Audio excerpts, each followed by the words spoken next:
Dear students, हमारे इस YouTube के चैनल पर आपका एक बार फिर से हार्दिक स्वागत है। आज हम आपके लिए लेकर के आए हैं class 11th physics. Class 11th physics, जैसा कि बच्चे कई दिनों से कह रहे थे सर फिजिक्स का वीडियो आप अपलोड करिए, तो आज हम आपके लिए लेकर आए हैं क्लास 11th का फिजिक्स। और आज हम शुरुआत करेंगे पहला वाला पार्ट, चैप्टर पहला शुरुआत करेंगे स्टूडेंट्स। तो यदि आपने अभी तक हमारे चैनल को सब्सक्राइब नहीं किया है तो कर दीजिए और बेल आइकन का बटन भी प्रेस कर दीजिए, ताकि जो हमारे नए नए वीडियो अपलोड हो रहे हैं वो आप तक तुरंत पहुंच सके। ठीक है, तो चलिए शुरू करते हैं। क्लास 11 फिजिक्स, ठीक है। तो आज हम जानेंगे फिजिक्स के बारे में। क्लास जो पहला 11th का चैप्टर फिजिक्स का पहला है बच्चों, उसका नाम ही है फिजिक्स वर्ल्ड। फिजिक्स वर्ल्ड यानी कि भौतिक जगत। भौतिक जगत यानी कि भौतिकी की दुनिया।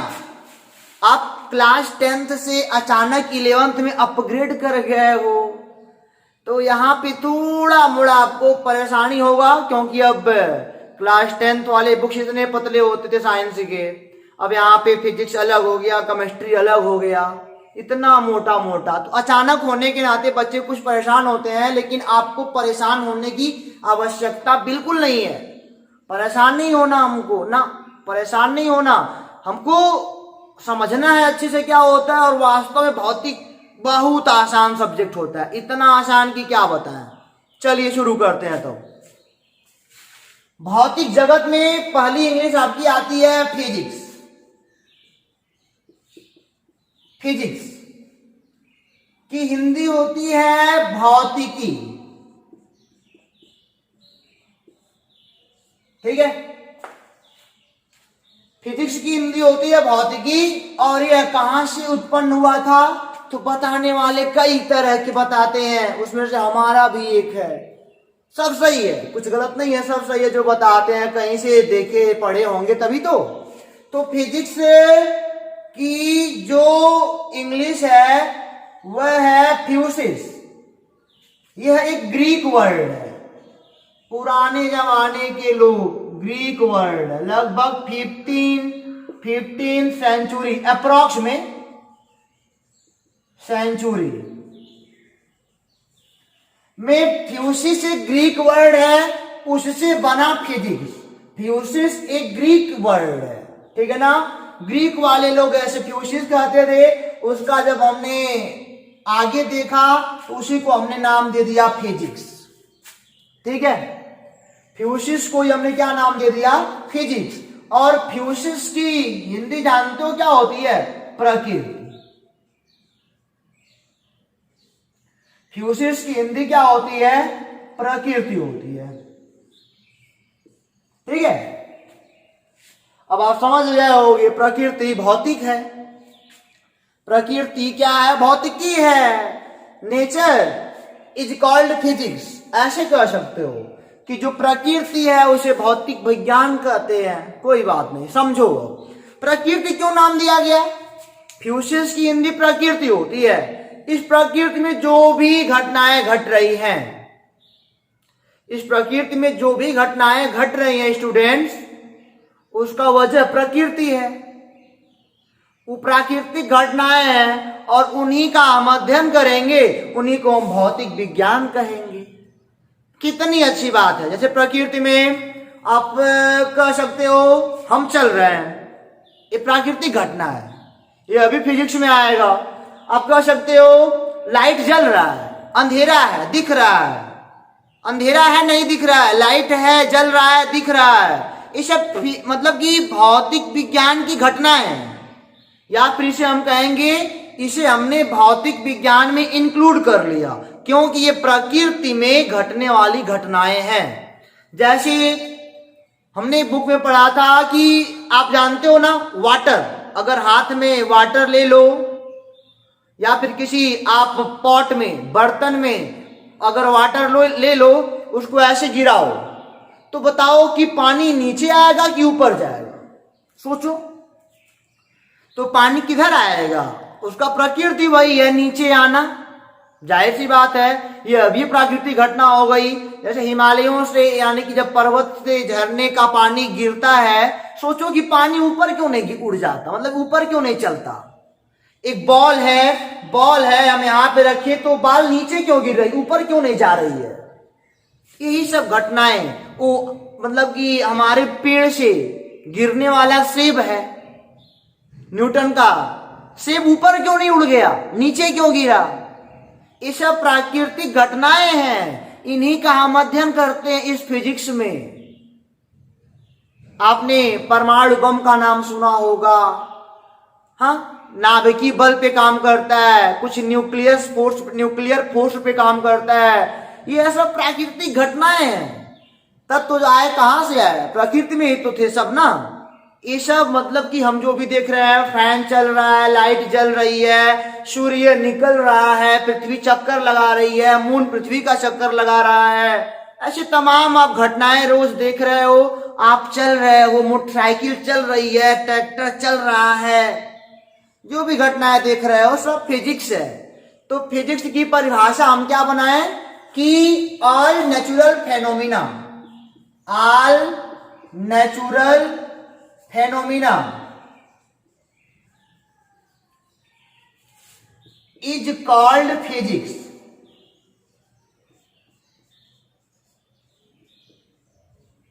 हिंदी में क्या नोट करोगे? प्रकृति में घटने वाली घटनाओं का अध्ययन करना ही फिजिक्स कहलाता है। यहां पे ऐसे लगा सकते हो, द स्टडी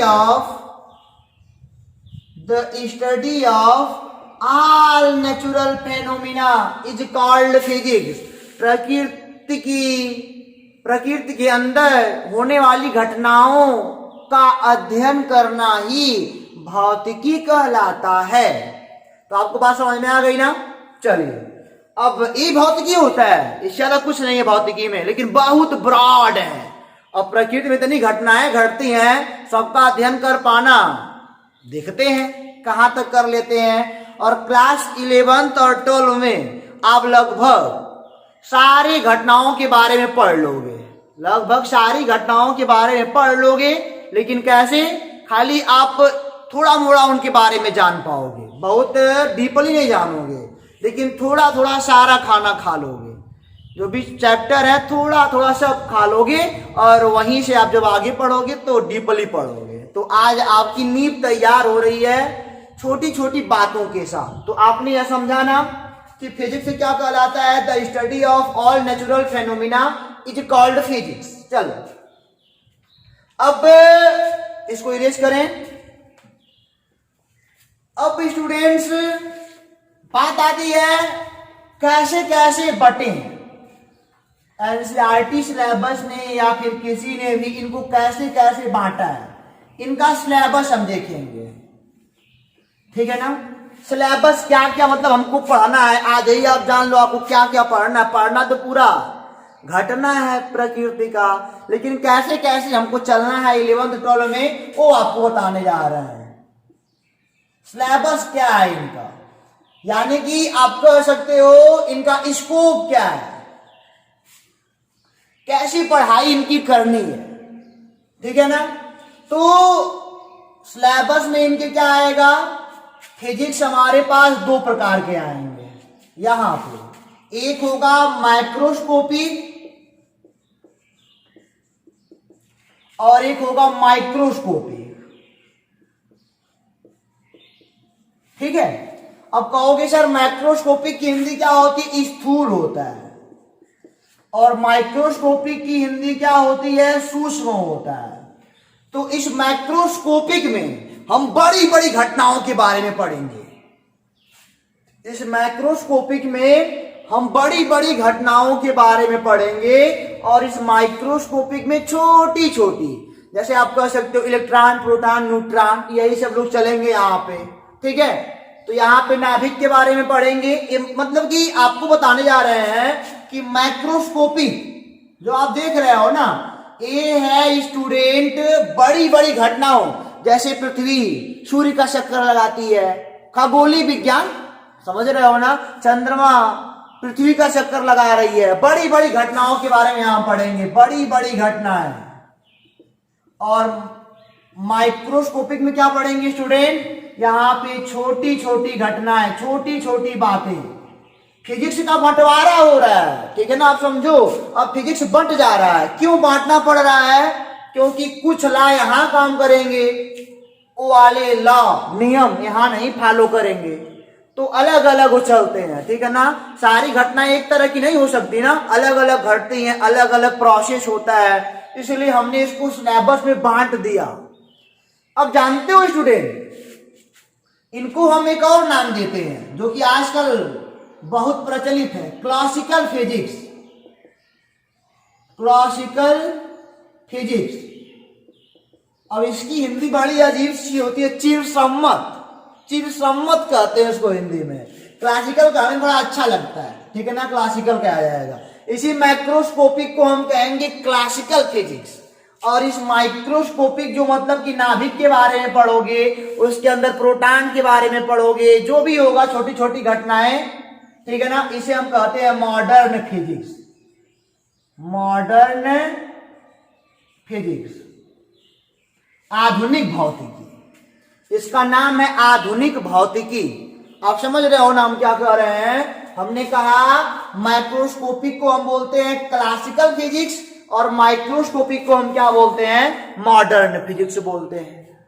अब चलो आ जाओ यहां पे। अब माइक्रोस्कोपिक को भी हमने बांटा 4 पार्ट में। माइक्रोस्कोपिक में आपको क्या क्या पढ़ना है स्टूडेंट, आपको ये देखना है कि आप माइक्रोस्कोपिक में क्या क्या पढ़ने वाले हो। तो बता दूं आपको, यहां पे आप पढ़ोगे मैकेनिक्स। मैकेनिक्स मतलब यांत्रिकी होता है, ये हमारे क्लास 11th का चैप्टर है। आगे हम पढ़ेंगे थर्मोडायनामिक्स। थर्मोडायनामिक्स, ये अभी इसे कहते हैं उष्मागतिकी, अभी आपको सब समझा रहे हैं। उष्मागतिकी ये भी हमारे 11th का चैप्टर है। आगे हम पढ़ेंगे इलेक्ट्रोमैग्नेटिज्म।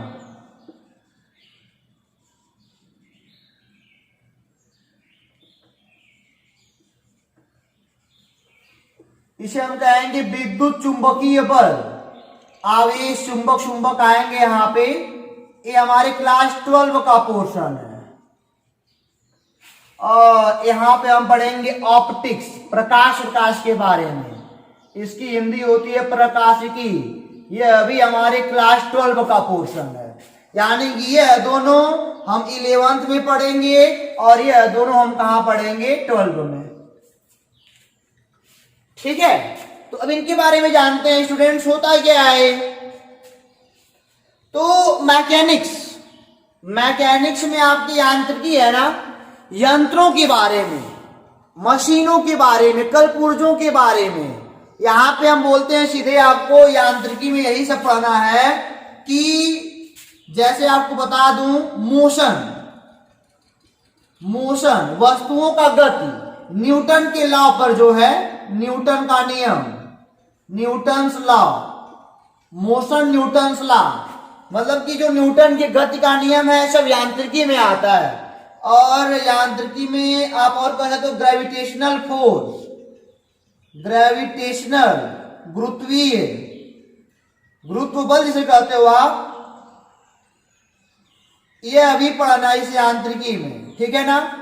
ऐसे आपको मतलब कि इस यांत्रिकी में आपको ज्यादा बताने में हमको कोई फायदा दिखता नहीं है। क्यों नहीं दिखता है, क्योंकि आपको अभी कुछ ऐसे नाम आएंगे जो आपने सुने नहीं होंगे अभी, तो जब आप स्टडी करते रहोगे तो आपको पता चल जाएगा वो क्या है, ठीक है ना। अभी आप ये जानो कि न्यूटन वाला मोशन पढ़ना है इसी में, ग्रेविटेशनल फोर्स पढ़ना है इसी में, इसी में आपको पढ़ना पड़ेगा न्यूटन से जो भी मतलब रिलेटेड है, न्यूटन से रिलेटेड बच्चों बहुत चीज है, जान लीजिएगा, सब कुछ हम नहीं कह सकते हैं। न्यूटन मतलब कि गति से जो भी रिलेटेड हैं, इस प्रकार के जो भी लोग हैं न्यूटन से रिलेटेड, न्यूटन बहुत कुछ खोजे हैं, जान लीजिएगा, सब कुछ एक किस्म थोड़ी आता है, लेकिन ज्यादातर न्यूटन की बातें यहीं पे आपको मिलेंगी मैकेनिक्स में। अब आ जाइए आप ऊष्मागतिकी में आपको क्या पढ़ना है? ऊष्मागतिकी में आपको पढ़ना हीट के बारे में। ऊष्मा, कोई वस्तु गर्म हो रही है, ठंडी हो रही है, यहाँ पे टेम्परेचर पढ़ना है, ठीक है ना। हीट हो गया, टेम्परेचर हो गया। यहाँ पे ऐसी गति नहीं पढ़नी है कि वस्तु गति करे तो थर्मोडायनामिक्स में पढ़े हम, उसको हम यहाँ पे नहीं पढ़ेंगे। यहाँ पे सब कुछ रेस्ट में होगा, आराम से रहेगा, आपको पढ़ाई बस करना है, ठीक है ना। इस तरह की पढ़ाई इसमें नहीं है, ये सब रुका हुआ चीज है, ठीक है ना। उष्मा, इसमें हमको सीधे जानी है ना, उष्मा, उष्मा के बारे में पढ़ना है, ताप के बारे में पढ़ना है, यही सब है। अब आ जाओ इसमें क्या पढ़ना है? इलेक्ट्रोमैग्नेटिज्म में 12वीं में क्या पढ़ना है आज ही देख लेते हैं। आवेशों के बारे में पढ़ना है, चार्ज। आपने नाम सुना है चार्ज का ना, तो चार्ज के बारे में पढ़ना है।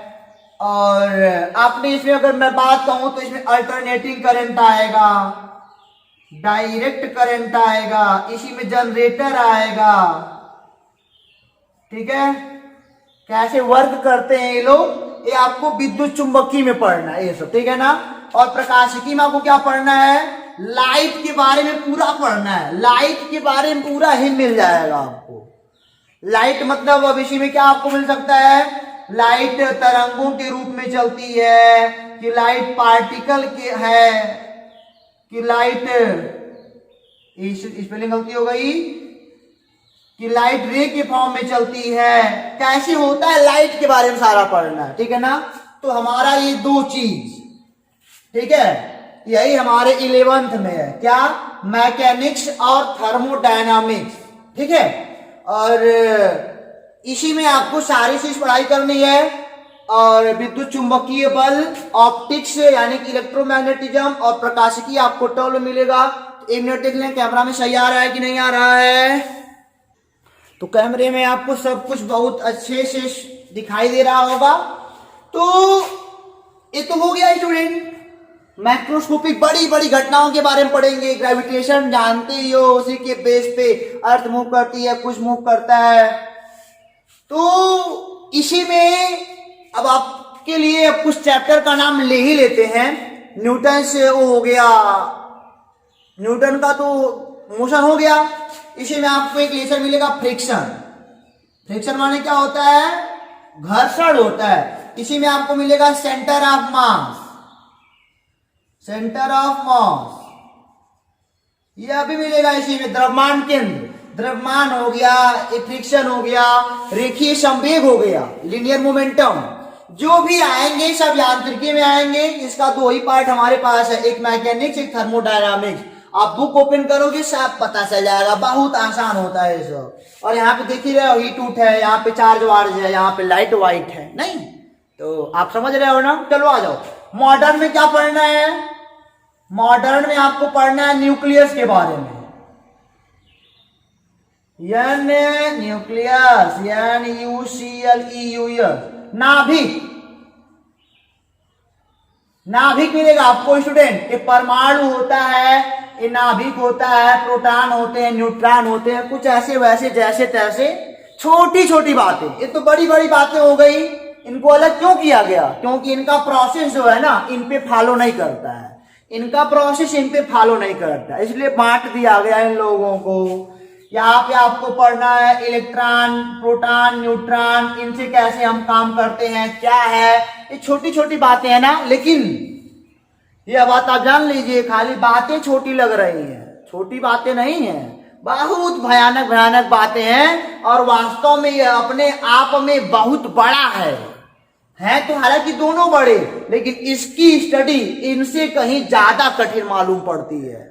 इनकी स्टडी, छोटी छोटी बातों के बारे में जानना। आप जब 12 पार कर जाओगे तब देखिएगा मजा कितना इसमें इंटरेस्ट भी आता है, और जिनका मन नहीं करता वो छोड़ भी देते हैं। जिनके पास ये माइंड जो कमजोर हुआ छोड़ देना पड़ता है। आ जाओ, इसी में हमको पढ़ना है सेमीकंडक्टर। अर्धचालक का नाम सुने हो? चालक यानी कि कंडक्टर, अचालक इंसुलेटर, ये है सेमी कंडक्टर, ये सब इसमें पढ़ना है। तो ये हमारा है ढांचा सिलेबस का, ठीक है ना। इसको भी हम पढ़ेंगे क्लास 12वीं में, इसका भी अध्ययन हम कहाँ करेंगे, क्लास 12वीं में। और हो सकता है कि थोड़ा मोड़ा सिलेबस आगे पीछे होते रहते हैं, यहाँ भी मिल जाए, 11वीं में कुछ मिल जाए, ठीक है ना। तो वो हो सकता है ये दोनों, लेकिन हमारा फिक्स है 11वीं में पढ़ना है पूरा का पूरा मैक्रोस्कोपिक का। मैक्रोस्कोपिक मतलब क्या, क्लासिकल फिजिक्स, क्लासिकल फिजिक्स, ठीक है ना। और आपको एक बात इंपॉर्टेंट बता दूं, कभी परेशान मत होइएगा, इस जो छोटी छोटी कणों के बारे में पढ़ाई कर रहे हो ना, इसे हम कहते हैं क्वांटम फिजिक्स, इसे हम क्वांटम फिजिक्स भी कहते हैं। छोटी छोटी पार्टिकल्स के बारे में अध्ययन करना एक क्वांटम में भी आता है, ठीक है ना। तो क्वांटम फिजिक्स कहो, चाहे मॉडर्न कहो, चाहे माइक्रोस्कोपिक कहो, बात ये कही है। चाहे क्लासिकल कहो, चाहे मैक्रोस्कोपिक कहो, बात ये कही है। तो ये हमारा ढांचा तैयार होता है। तो आपको समझ में सब आया होगा ना। अपनी कॉपी पे, नोट्स पे हर एक छोटी छोटी बातें आप नोट करते रहिएगा, ताकि कहीं से कोई प्रॉब्लम ना हो, कहीं कोई नाम ले तो परेशान ना हो जाए, ये क्या होता है, वो क्या होता है, ठीक है ना। तो इसको इरेज करें, तो इरेज करते हैं। तो जैसा कि आपके सामने हमने एक टॉपिक नोट कर दिया है, समय ज्यादा लग जाता है ना, इसलिए towards unification of fundamental force, मूल बलों के एकीकरण की ओर, मूल बलों के एकीकरण की ओर। ये क्या होता है, एकीकरण क्या होता है, यूनिफिकेशन। ये सब हमसे मतलब नहीं याद है, हमको मतलब है यूनिफिकेशन से। एक जहाज हमारे ऊपर से अभी अभी जा रहा है, आवाज आपको सुनाई दे रहा होगा, वो भी सब फिजिक्स ही तो है, सब फिजिक्स ही है ना। चलिए,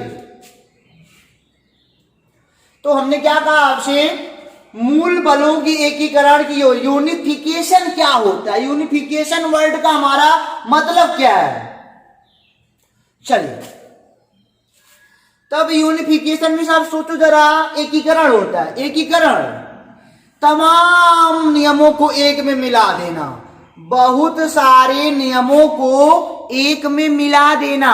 मतलब इसे हम कह सकते हैं भौतिकी का सिद्धांत भी कह सकते हो आप, भौतिकी का सिद्धांत, principle of physics, principle of physics. तो यूनिफिकेशन मतलब बच्चों आपको हम एक बात बताएंगे, आप समझ जाइएगा, ठीक है ना। हम क्या कहना चाह रहे हैं, इसे हम कहेंगे, जैसे मान लिया न्यूटन साहब आए, ऐसे कई लोग आए ना कि जिन्होंने कई चीजों को एक में समेट दिया। आप जानते हो कि नेचर कितना ब्रॉड है अपना, कितना हम पढ़ाई करेंगे। तो हमारा जो फिजिक्स है ना, डेली यही चाह रहा है कि कई नियमों को हम एक में मिला के पढ़ाई करें, कई नियमों को हम एक में मिला के पढ़ाई करें, सभी लोग यही चाहते हैं। तो जैसे मतलब कि न्यूटन साहब आए, न्यूटन साहब ने कहा, तो बच्चों जैसे एप्पल का गिरना, एप्पल का गिरना ग्रेविटेशनल फोर्स, ठीक है ना। Earth moving around the sun, moon moves around the earth. देखो सब कुछ एक में ला दिया गया। न्यूटन ने इन सबको किस में ला दिया, यहां से इनको हटा देते हैं। इन सबको जो है ना, न्यूटन ने कहा कि सब ग्रेविटेशन में आते हैं। देखा, ऐसे कई सारी बातें, कई सारे हमारे जो भौतिक विज्ञान वाले वैज्ञानिक लोग थे, कई सारी बातों को एक में लाने का प्रयास किया। और जो नए नए लोग आ रहे हैं, वो अभी इन बहुत सारे कंटेंट्स को एक में ला करके कोई एक नियम देने का प्रयास कर रहे हैं, उसी को हमने क्या कहा, मूल बलों की एकीकरण की ओर। हमारा फिजिक्स क्या हो रहा है, अब यूनिफिकेशन कर रहा है, यूनिफिकेशन की ओर जा रहा है, एकीकरण कर रहा है। कई सारे नियम हमको अलग अलग नहीं पढ़ने पड़ेंगे, ब्रॉड हो जाएगा। कैसे आप स्टडी करोगे, तो यही सब है क्या बच्चों, यूनिफिकेशन। ठीक है ना। और इसी में एक बात और आती है बच्चों, यूनिफिकेशन तो हो गया, आपने इसको समझ लिया, ये आपके एनसीईआरटी का पोर्शन भी है, ऐसी बात नहीं है। और एक ऐसा भी पार्ट होता है जिसमें प्रिंसिपल में ही उसे कहते हैं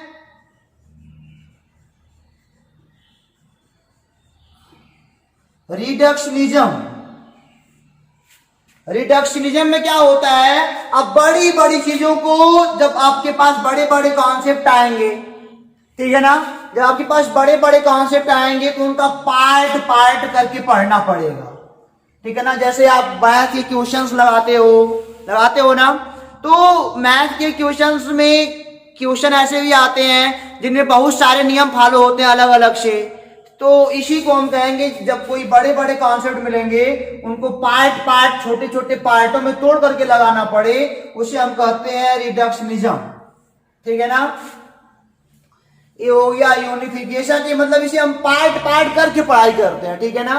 तो आप इसको समझो। इसकी हिंदी सर पूछोगे क्या होगी, तो इसकी हिंदी क्या हो सकती है, रिडक्शन। हिंदी बड़ा अजीब सा लगता है, फिजिक्स से थोड़ा हिंदी बोलना नहीं।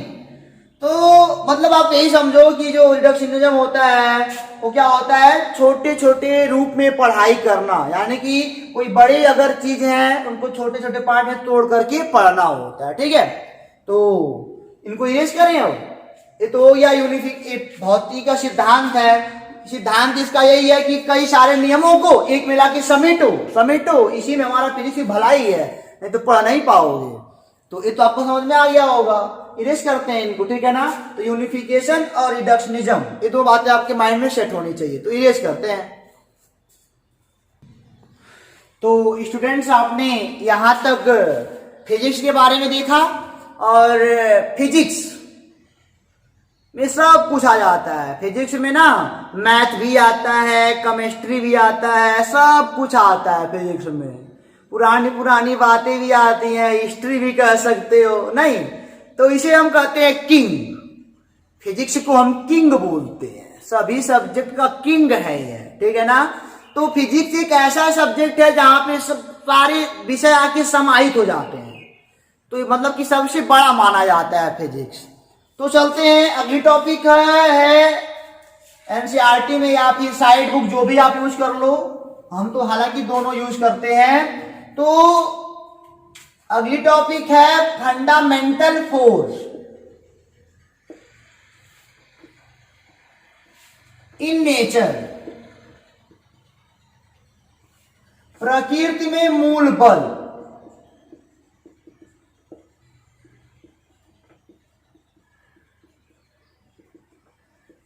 चार ही प्रकार के हमारे पास इस नेचर में फोर्स है। स्टूडेंट ध्यान दीजिएगा थोड़ा, हमारे इस नेचर में चार ही प्रकार के फोर्स हैं, और उन्हीं चारों फोर्स में जो संसार भर के सभी बल है ना, उसी में समाहित हो जाते हैं आकर के।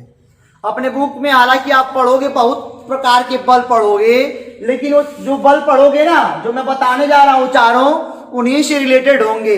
तो पहला फोर्स आपको मिलेगा ग्रेविटेशनल फोर्स, यानी कि गुरुत्वाकर्षण बल। पहला तो आपको यही मिलेगा, गुरुत्वाकर्षण बल। ठीक है। दूसरा मिलेगा इलेक्ट्रोस्टैटिक फोर्स, इलेक्ट्रोमैग्नेटिक बोलेंगे स्टूडेंट यहां पे, इलेक्ट्रोमैग्नेटिक फोर्स, ये 12वीं में आपको पढ़ना है इसको, है। और ये तीसरा है न्यूक्लियर फोर्स, तीसरा है वीक फोर्स। वीक फोर्स के बारे में आपको बहुत कम पढ़ना है, लेकिन इन सब के बारे में बहुत ज्यादा। इसे हम कहते हैं वैद्युत चुंबकीय बल। वैद्युत, ओहो तो वैद्युत चुंबकीय बल, इसे हम कहते हैं नाभिकीय बल, इसे हम कहते हैं दुर्बल बल। ठीक है, गुरुत्वाकर्षण बल के बारे में पढ़ना है, वैद्युत चुंबकीय बल के बारे में पढ़ना है, नाभिकीय बल, दुर्बल बल। संसार में 4 ही प्रकार के फोर्स हैं हमारे पास, ये को मूल बल कहते हैं, मूल बल, फंडामेंटल फोर्स इन नेचर। प्रकृति में 4 ही बल हैं, एक ग्रेविटेशनल, इलेक्ट्रोमैग्नेटिक, न्यूक्लियर और वीक। चलो इनके बारे में देखते हैं। ग्रेविटेशनल क्या होता है आपको मैं वैसे बता दूं, यहाँ पे मैं बताऊंगा आपको कहां कहां लगता है, कहां कहां कार्य करता है, इनका परास कितना है, ठीक है ना, कितनी दूरी तक ये काम कर सकते हैं, हालांकि कितनी डिस्टेंस तक ये काम कर सकते हैं। तो आपको मैं बता दूं जो ग्रेविटेशनल फोर्स है यह है ब्रह्मांड के किन्हीं 2 पिंडों के बीच लगता है। संसार में जो भी वस्तुएं दिख रही है ना, सबके बीच किन्हीं 2 पिंडों के बीच ये बल काम करता है। मतलब कि आप संसार का ब्रह्मांड कह दो ना, धरती आकाश, ब्रह्मांड में किन्हीं 2 पिंडों के बीच यह बल लगता है। ठीक है, ब्रह्मांड में किन्हीं 2 पिंडों के बीच यह बल काम करता है। ये मान लो ए है, इनके बीच भी काम कर रहा है। ब्रह्मांड में जो 2 पिंड आपके सामने दिख रहे हैं सब में ग्रेविटेशन फोर्स काम कर रहा है। ठीक है ना, ये आप समझिए। जैसे सेब नीचे गिरना काम ही तो कर रहा है, लेकिन इनका जो विस्तार होता है ना अनंत तक होता है बच्चों, अनंत तक ये काम कर सकते हैं। यानी कि जैसे आपको मैं बता दूं, अर्थ यहाँ पे है, सन उतना दूर ऊपर है, तो इनके बीच भी ग्रेविटेशन काम कर रहा है। तो सोचो कि इसका परास कितना हो सकता है, कहां तक ये अपना बल दिखा सकता है, प्रभाव। तो आप देख रहे हो ना, बहुत दूर दूर तक ये काम करता है। तो इनका जो परास है अनंत तक है, अनंत तक है। बच्चों आप इसको समझ रहे हैं ना मैं क्या कह रहा हूं, ये अनंत तक काम करता है। जैसे कि मैं हो गया, मैं इसको यहां से खाली कुछ दूर तक फेंक सकता हूं ना, कुछ दूर सीमित है, लेकिन ये असीमित है, बहुत दूर तक ये काम करता है। और यही वास्तव में सबसे वीक फोर्स है, ये जान लीजिए आप, वीकेस्ट फोर्स, सबसे कमजोर। इन चारों से तुलना करें ना स्टूडेंट, इन चारों से मतलब इन तीनों से तुलना करें तो यही सबसे कमजोर बल माना जाता है, बहुत कमजोर है। भले अनंत तक लग रहा है तो क्या हुआ। तो इसके बारे में आपने देखा। चलो आगे देखते हैं। इसका सूत्र आप जानते ही होंगे, F = G(m1m2) बाई r का स्क्वायर। चलो अब आ जाओ इलेक्ट्रोमैग्नेटिक पे। यह कहां लगता है, किन्हीं 2 आवेशों के बीच, आवेशों के बीच काम करता है, आवेशों के बीच काम करता है। एक किन्हीं 2 आवेशों के बीच काम करता है। मतलब हमने क्या कहा आपसे, आवेशों के बीच काम करने का मतलब यही है कि आपने देखा था ना प्लस प्लस तो रिपल्सन हो रहा था, क्लास 10th में देखा था आपने ना, ये दूर भाग रहे थे, प्लस माइनस अट्रैक्ट हो रहे थे। तो ऐसे आवेशों के बीच काम करता है और इसका भी विस्तार अनंत तक होता है। 12वीं में आओगे तो बहुत मजेदार पढ़ोगे, ठीक है ना, यह भी जान लो अनंत तक होता है। न्यूक्लियर फोर्स आ जाओ, नाभिकीय बल क्या होता है, तो आप जानते हो यह परमाणु है, यह परमाणु है, इसके अंदर नाभिक है, इसके अंदर प्रोटॉन है, न्यूट्रॉन है। हमने पढ़ा है 2 जो मतलब कि पॉजिटिव होते हैं, पॉजिटिव जो पार्टिकल हैं, चार्ज हैं, पार्टिकल कह सकते हो, दोनों कभी दूर भागते हैं, रिपल करते हैं, ये रिपल करते हैं नहीं, तो ये कैसे बंधे हुए हैं यहाँ पे हैं, इनको तो फट जाना चाहिए। प्रोटॉन प्रोटॉन एक के पास हो रहा है, देखो यहाँ पे रिपल कर रहा है, वहां पे एक ही पास है, क्यों, तो वहां पे दिक्कतें हैं ना, तो उसके इनके अंदर एक मजबूती के साथ ये बंधा हुआ कोई बल काम कर रहा है, उसी को हम नाभिकीय बल कहते हैं। ये हम कहेंगे प्रोटॉन प्रोटॉन के बीच लगता है, न्यूट्रॉन न्यूट्रॉन के बीच लगता है। यहाँ पे यह बात ध्यान दीजिए, इसमें इलेक्ट्रॉन नहीं आएगा, इलेक्ट्रॉन नहीं आएगा। इस नाभिकीय बल में इलेक्ट्रॉन का कोई काम नहीं है, केवल हमको नाभिक के बारे में पढ़ना है, ठीक है ना। तो ये आप अच्छे से मेंटेन करिएगा अपनी कॉपी पे। इनका परास 10 पे पावर -15 मीटर, ठीक है ना। इनका परास बहुत कम होता है,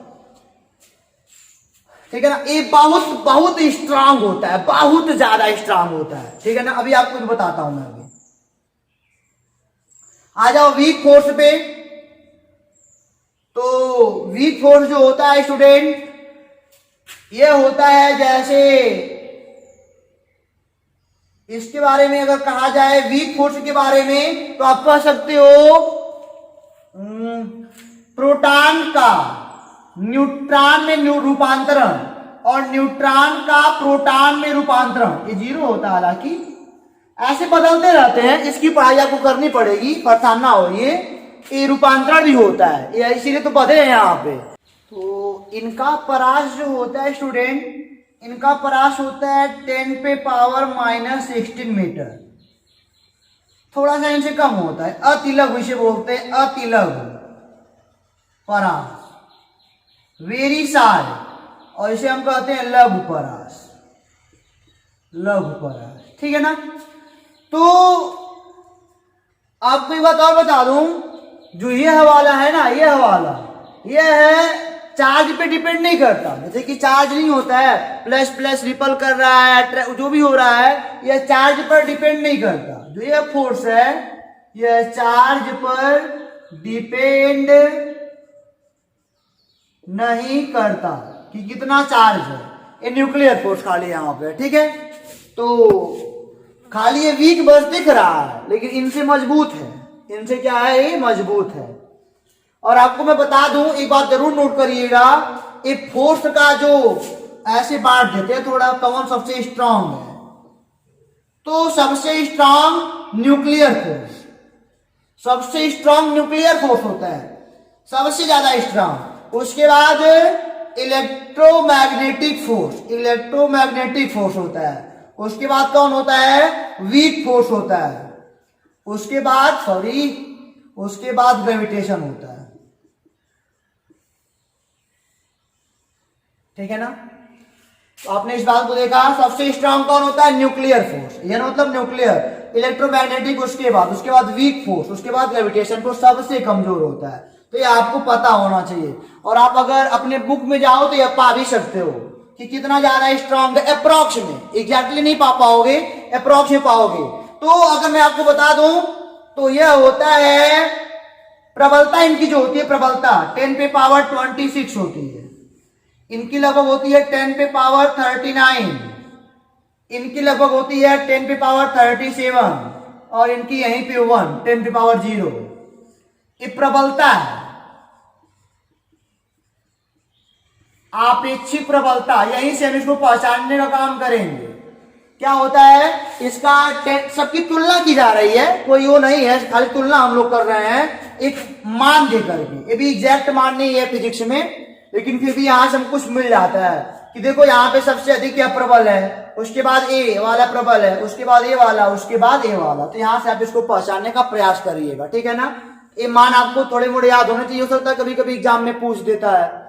तो एग्जाम में हालांकि इसे कुछ आने वाला भी नहीं है, खाली आपको एक जगत के बारे में बताया जा रहा है, इस फिजिक्स के बारे में बताया जा रहा है कि क्या क्या हो सकता है, क्या क्या नहीं हो सकता है। ये सारी बातें आप समझ गए ना। इसको जरूर नोट करिएगा, परास कि कहां कहां तक, मतलब कि कहां कहां ये काम करता है, कहां कहां, और इनका ये प्रबलता, ये स्ट्रांगनेस कितना इनका है, ये भी आप जरूर नोट करिएगा।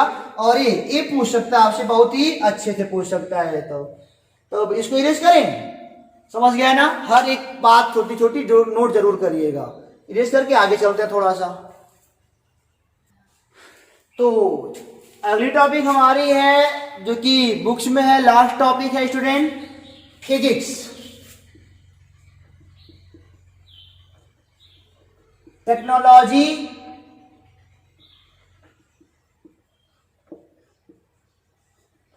एंड सोशल, की प्रौद्योगिकी। टेक्नोलॉजी मीन्स क्या होता है, प्रौद्योगिकी, और समाज से कैसा रिलेशन है इनका।